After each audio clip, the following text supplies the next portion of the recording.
High, I'm Tahira. This is my YouTube channel Tahira's art gallery and এটা হচ্ছে আমার first voice দিয়ে ভিডিও বানানো। আমি এর আগে কখনো কোনো ভিডিওতে ভয়েস দিই নাই অ্যান্ড ভয়েস দিব এটা কখনো ভাবিও নাই, বিকজ আমি কখনো ইউটিউবে ভিডিও বানাবো ওটাই ভাবতে পারি নাই। আর আজ ভয়েস দেবো ওটা তো unexpected, but I don't know why আমি কেন আজকে ভয়েসটা দিলাম। বাট মনে হলো যে সবাই ভয়েস দিয়ে ভিডিও বানায়, আমিও ট্রাই করতে পারি। অ্যান্ড ভয়েস দেওয়ার আরেকটা রিজন হচ্ছে আমি ইউটিউবে যত লং ভিডিও আপলোড দিই সবগুলো ভিডিওতে কপিরাইট দিয়ে দেয়। আমি জানি না এটা কেন, অ্যান্ড আমি ভাবলাম এটা হয়তো মিউজিকের জন্য এই সমস্যাটা হয়। অ্যান্ড আবার ভাবি যে আমি অতটা প্রফেশনাল আর্টিস্ট না, আমি ইউটিউব থেকে দেখে আইডিয়া নিয়ে আর্ট করি, হয়তো ওই কারণে কপিরাইট দিয়ে দেয়। বাট আমি যখন নিজের থেকে একটা জিনিস করি ওটা তো কপিরাইট দিয়ে দেয়। তো ভাবলাম যে মিউজিক অ্যাডের জন্য মনে হয় তার জন্য আজকে ভয়েসটা দেওয়ার আরেকটা রিজন।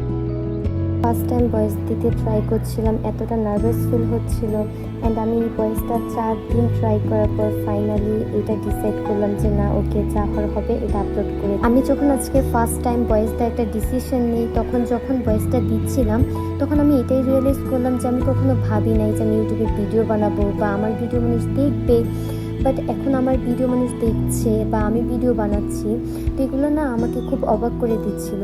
আমি ভাবছিলাম যে একটা টাইমে আমি ভিডিও করতে চেতাম না, আমি খুব লজ্জা পেতাম বা আমি খুব তখন আমি ভিডিও করতাম না বা আমি এটার সাথে অ্যাডজাস্টেড ছিলাম না। But at the same time আমি এখন ভিডিও বানাচ্ছি, আমি ভিডিও আপলোড দিচ্ছি, মানুষ দেখছে।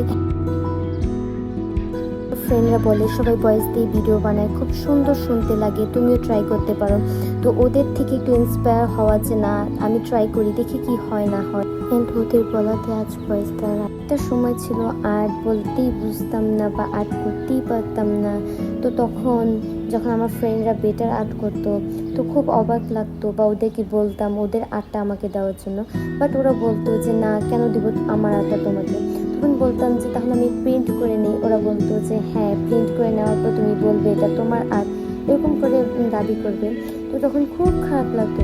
এখন যখন আমি এরকম স্কেচ বা বিভিন্ন আর্টগুলো করি, ওরা দেখে বলে যে তোমার এই আর্টটা অনেক সুন্দর হয়েছে। অ্যান্ড ওরা আমাকে পিক দিয়ে বলে তুমি আমাকে এই আর্টটা করে দিবা, অ্যান্ড আমার এই আর্টটা খুব ভালো লাগছে।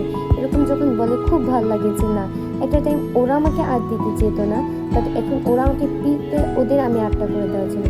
এবং আমার টিচাররা যখন আমার প্রথম আর্ট দেখে তখন তারা বিলিভ করতে পারে না এটা আমি করছি। অ্যান্ড ওরা বলে এটা তুমি করছো।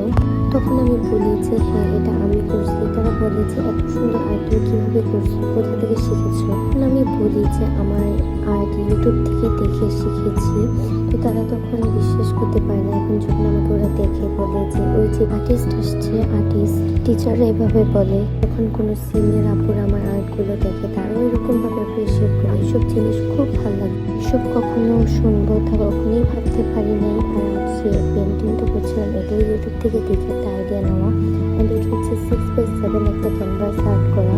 সবার কাছে যদি আমার ভয়েস দিয়ে ভিডিও বানানোটা ভালো লাগে তাহলে কমেন্ট করবেন, আমি তারপর থেকে ভয়েস দিয়ে ভিডিও বানানোর ট্রাই করব। অ্যান্ড আমার পেন্টিংটা কীরকম হয়েছে অবশ্যই কমেন্ট করে জানাবেন। ততদিন পর্যন্ত সবাই ভালো থাকবেন, সুস্থ থাকবেন। আল্লাহ হাফেজ।